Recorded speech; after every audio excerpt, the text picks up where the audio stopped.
Determination کا وہ مقصد اور منزل ہوتا ہے جو ارادے مضبوط رکھتے ہیں لوگ، وہ اپنی منزلوں اور مقاصد کو حصول کرنے میں بالکل کامیاب ہو جاتے ہیں۔ دنیا میں یہ دیکھا گیا ہے کہ جو بندہ ایمانداری، محنت، مشقت اور حب الوطنی کے ساتھ اپنے منزل کی طرف رواں دواں ہو جائے تو پھر اس کی راہوں میں کوئی بندہ رکاوٹ نہیں بن سکتا۔ ابراہم لنکن امریکہ کا ایک نظریاتی بندہ تھا جس نے جدوجہد کرنا شروع کی۔ جمہوریت کی ڈیفینیشن لوگوں کو بتانا اس نے شروع کی کہ جمہوریت کیا ہے۔ لوگوں کے لیے حکومت، لوگوں کی حکومت، لوگوں کے واسطے حکومت، یہ ہے تعریف جمہوریت کی۔ اور ابراہم لنکن نے جب یہ پروگرام گاؤں گاؤں تک پہنچانا شروع کیا تو لوگوں نے اس کو کہا کہ آپ کا والد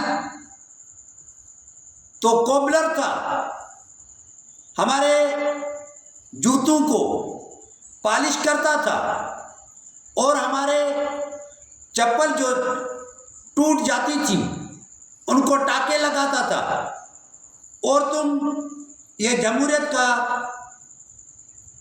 ڈیفینیشن لوگوں تک پہنچا رہا ہے۔ اس نے کہا جمہوریت کا ڈیفینیشن تو پہنچا رہا ہوں، لیکن ایک دن آئے گا کہ میں امریکہ کا صدر بنوں گا۔ ان لوگوں نے کہا کہ یہ ممکن نہیں ہے۔ اس نے کہا بالکل ممکن ہے۔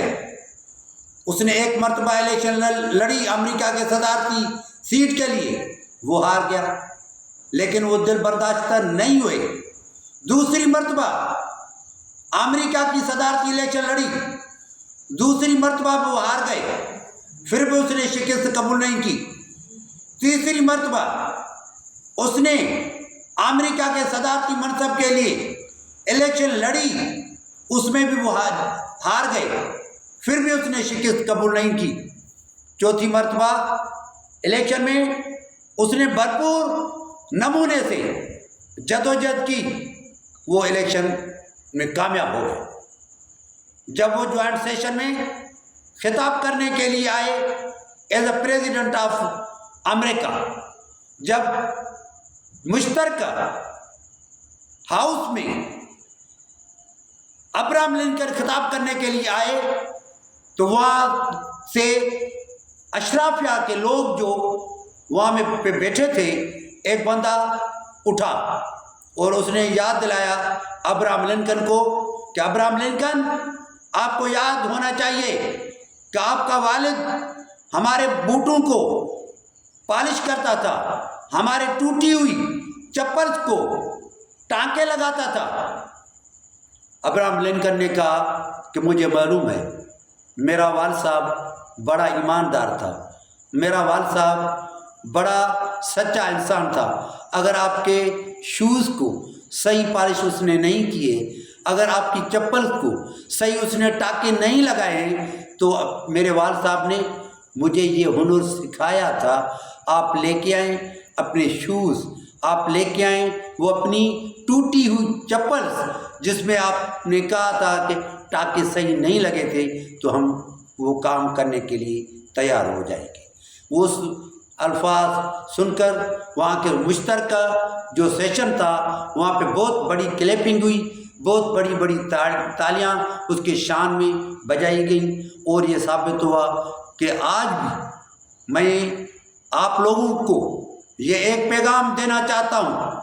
میں آج Miran university housing society block A 8 house number 9 میں محرم رمضان شریف کی 10 تاریخ کو اور مارچ کی 21 تاریخ کو آپ لوگوں کو یہ پیغام دینا چاہتا ہوں کہ آپ شکست کو مت قبول کرو، آپ شکست کو مت قبول کرو اور اپنا پروگرام جاری رکھو. ایک دن آپ کی کامیابی اور کامرانی قدم چومے گی. مہربانی.